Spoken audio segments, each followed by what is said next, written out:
నమస్తే మిత్రులారా, welcome to BBR TV official. నేను మీ బీబీఆర్ రావుని.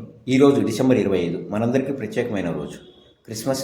అలాగే దేశ ప్రజలు ప్రియతమ మాజీ ప్రధాని అటల్ బిహారీ వాజ్పేయి శత జయంతిని జరుపుకుంటున్న వేళ ఇది.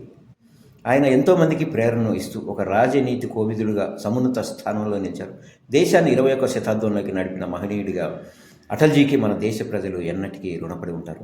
ఆయన 1998లో ప్రధానిగా పదవీ బాధ్యతలు స్వీకరించిన తరుణంలో మన దేశం రాజకీయ అస్థిరత్వంతో కొట్టుమిట్టాడుతుంది. దాదాపు 9 ఏళ్లలో 4 సార్లు లోక్సభకు ఎన్నికలు జరగడాన్ని మనం చూసాం. దేశ ప్రజానీకం సహనాన్ని కోల్పోతూ ఈ ప్రభుత్వాలు వాటి బాధ్యతను సమర్థవంతంగా నిర్వర్తించగలుగుతాయా అనే అనుమానంలో పడిపోయారు. ఈ స్థితిని అటల్జీ మార్చివేసి స్థిరమైన ప్రభావవంతమైన పాలన అందించారు. ఒక సామాన్య కుటుంబం నుంచి వచ్చిన అటల్జీ సామాన్య పౌరుల కష్టాలు అర్థం చేసుకున్నారు.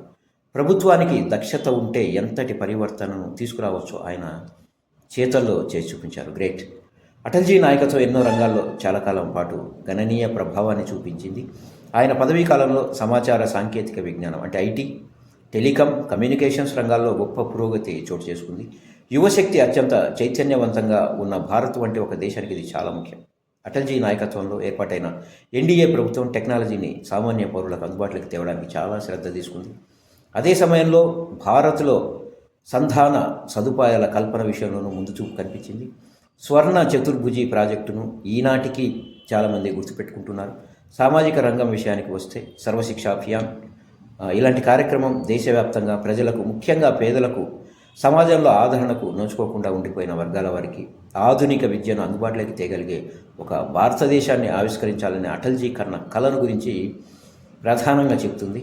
అలాగే ఆశ్రిత పక్షపాతం, దశాబ్దాల పాటు ఎదుగు బొదుగు లేని ఆర్థిక ఆలోచన విధానాలతో సాగిన దేశంలో ఆర్థిక పురోగతికి బాట వేసి అనేక ఆర్థిక సంస్కరణలు ప్రవేశపెట్టేందుకు ఆయన ఆధ్వర్యంలోని ప్రభుత్వం ఎంతో చొరవ చూసుకుంది. అది మనం చూసాం.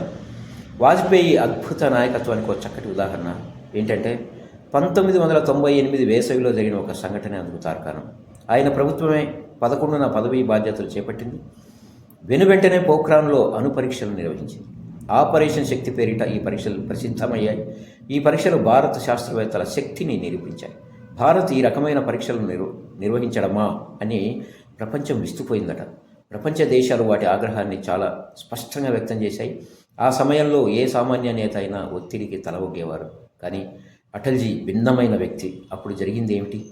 భారత్ దృఢంగా నిలబడ్డమే కాక మరో 2 రోజుల తర్వాత అంటే 13న మే 13న రెండో దఫా పరీక్షలు నిర్వహించింది. 11వ తేదీ నాటి పరీక్షలు విజ్ఞాన శాస్త్ర నైపుణ్యాన్ని చాటితే 13వ తేదీ నిర్వహించిన పరీక్షలు సిసలైన నాయకత్వం అంటే ఏమిటో రుజువు చేసే బెదింపులకో ఒత్తిడికో లొంగిపోయే రోజులు గతించిపోయాయని ప్రపంచానికి ఆయన ఒక సందేశాన్ని పంపించారు. భారత ప్రజాస్వామ్య వ్యవస్థను, దాన్ని బలోపేతం చేయాల్సిన అవసరాన్ని అటల్జీ అర్థం చేసుకున్నారు. దేశ రాజకీయాల్లో సంకీర్ణాలను పునర్నిర్వచించిన ఎన్డీఏకు అటల్జీ నాయకత్వం వహించారు. అందరినీ ఒకచోట చేర్చి అభివృద్ధి, జాతీయ ప్రగతి, ప్రాంతీయ ఆకాంక్షలను నెరవేర్చే శక్తిగా ఎన్డీఏను ఆయన తయారు చేశారు. ఆయన రాజకీయ ప్రయాణంలో అడుగడుగున రాజనీతిజ్ఞత కనిపిస్తుంది. గుప్పెడు మంది ఎంపీలున్న పార్టీకి చెందిన నాయకుడైనప్పటికీ ఆయన మాటలు ఆ సమయంలో శక్తివంతమైన కాంగ్రెస్ పార్టీని గడగడలాడించేవి. ప్రధానమంత్రిగా తనదైన శైలిలో విపక్షాల విమర్శలను ఆయన తిప్పికొడుతూ ఉండేవాడు. అధికారం కోసం ఏనాడు ఆయన అవకాశవాద రాజకీయాలకు పాల్పడలేదు. 1996లో ప్రతికూల పరిస్థితుల్లో సైతం ఆయన రాజీనామా చేయడానికి మొగ్గు చూపారే తప్ప ఎలాంటి నీచ రాజకీయాలకు, బేరసారాలకు పాల్పడలేదు. గ్రేట్.